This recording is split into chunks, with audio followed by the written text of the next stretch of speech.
Hello everyone, welcome back to my channel. সেদিন গেছিলাম নন্দনে মুভি দেখতে, যার দুটো শর্টস ভিডিও আমি তোমাদের সঙ্গে শেয়ার করেছি। তো সকালবেলা উঠে স্নান করে রেডি হচ্ছিলাম, তো ভাবলাম একটু ভিডিও করে রাখি, তোমাদের সঙ্গে শেয়ার করাও হয়ে যাবে। কারণ আমি সবসময় বেশিরভাগ শর্টস ভিডিওই শেয়ার করি, বড় ভিডিও তোমাদের সঙ্গে শেয়ার করা হয় না। তো ভাবলাম একটা ভিডিও করে রাখি। আর দেখো, সামনের জানলাটা খোলা ছিল, এত সুন্দর হাওয়া আসছিল, আর সেদিন ওয়েদারটা খুব ভালো ছিল। আর দিনের বেলা যাচ্ছি, মেকআপ করব না ঠিকই, আর আমার মেকআপ করে সেজে গুজে সিনেমা দেখতে যাওয়ার ওরকম কোনো ইচ্ছাও ছিল না। বাট নিজেকে যাতে একটু প্রেজেন্টেবল লাগে, এর জন্য একটু হালকা রেডি হচ্ছিলাম।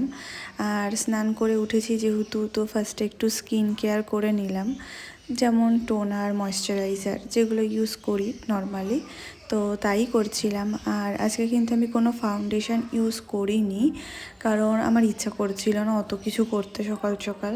তো আমি জাস্ট বেশি করে সানস্ক্রিন ইউজ করেছি, যেহেতু দিনের বেলা বাইরে রোদ ছিল না, তাও সানস্ক্রিনটা ইউজ করেছি একটু বেশি করেই।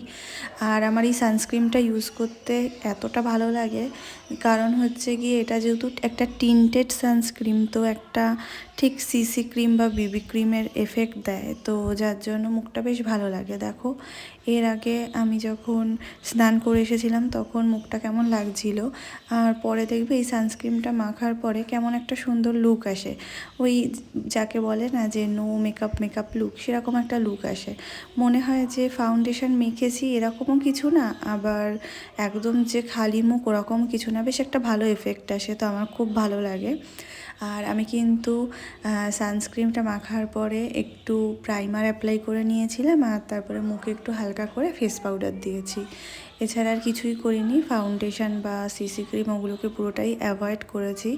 আর তারপরে একটু ব্লাশ অ্যাপ্লাই করেছিলাম। ব্লাশ অ্যাপ্লাই করতে সবার ভালো লাগে, আমারও খুবই ভালো লাগে, তো সেটাও আমি খুব হালকার মধ্যেই অ্যাপ্লাই করেছিলাম। আর তোমরা আগে যা আমার ভিডিও দেখেছো যারা, তারা জানবে যে আমি খুবই হালকা মেকআপ করি, আর সবসময় একই রকমেরই মেকআপ করি, কারণ আমি খুব একটা ভালো কিছু পারি না, আর আমি হালকার মধ্যেই করি। আর যখন একটু বিয়ে বাড়ি যাওয়ার হয় বা স্পেশাল কোথাও যাওয়ার হয়, তখন সেটাকে একটু বেশি করে করি, আর যখন হালকা করতে হয় তখন আমি সব কিছু খুব অল্প অল্প অ্যাপ্লাই করে একটা নর্মাল মেকআপ করে নিই।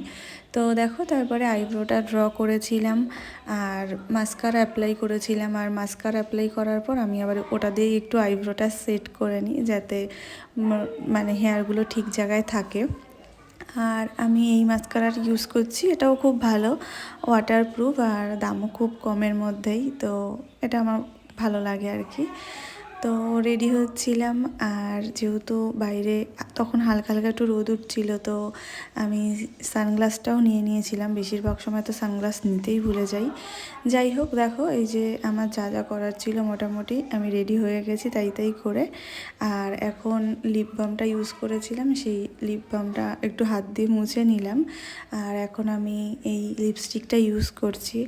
এর আগে একটা ভিডিওতে তোমাদের মধ্যেই কেউ একজন আমাকে লিপস্টিকের শেডটা জানতে চেয়েছিল, আমি তাকে কমেন্টে বলেও দিয়েছিলাম। তো এটাও আমার খুব ফেভারেট। আমি যখনই স্কুলে যাই আমি রোজ এটাই অ্যাপ্লাই করে যাই, এক গাদা লিপস্টিক থাকা সত্ত্বেও। আমার এটা কেন এত ভালো লাগে আমি নিজেও জানি না, তো আমি সবসময় এটাই ইউজ করি, মানে রোজ স্কুলে যাওয়ার সময়ও এটা অ্যাপ্লাই করি, বা কোথাও ঘুরতে যাওয়ার সময় এটাই অ্যাপ্লাই করি, জানি না কেন। আর বাকি লিপস্টিকগুলো তো পরে পরে শুকিয়ে গেল। যাই হোক, দেখো আমি রেডি হয়ে গেছি মোটামুটি।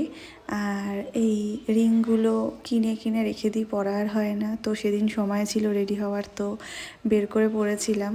তো দেখো কেমন লাগছে। আমার রিং পরতে ভালোই লাগে, তবে সবসময় একসঙ্গে মানে পরে থাকতে, মানে টানা পরে থাকতে ভালো লাগে না, কিন্তু মাঝে মধ্যে পরতে ভালো লাগে। আর এই দুটো রিংই আমার খুব ফেভারেট, শেপগুলো বেশ সুন্দর। তো দেখো আমি রেডি হয়ে গেছি, এখন বেরোবো। আর একটা স্কার্ফও নিয়ে নিয়েছিলাম, কারণ হঠাৎ ইচ্ছে হলো নিতে। আগে খুব স্কার্ফ ইউজ করতাম, এখন আর ইউজ করি না, তো সেদিন হঠাৎ ইচ্ছা হলো তাই একটা স্কার্ফও নিয়ে নিয়েছিলাম। আর আমার যে এখন চুলগুলো খোলা দেখছো, আমি কিন্তু পরে চুলগুলো বেঁধে নিয়েছিলাম, কারণ আমি নন্দনে যেতে হলে আগে আমাকে ট্রেন ধরতে হবে, তারপর মেট্রো। আর আমি যদি এই চুল খোলা নিয়ে ট্রেনে উঠি, তাহলে আমার যে কটা চুল আছে আর থাকবে না, সব ছিঁড়েই যাবে ট্রেনের ভিড়ে। তো আমি তাই চুলটা বেঁধে নিয়েছি। তো চলো, দেখা হবে পরের ভিডিওতে।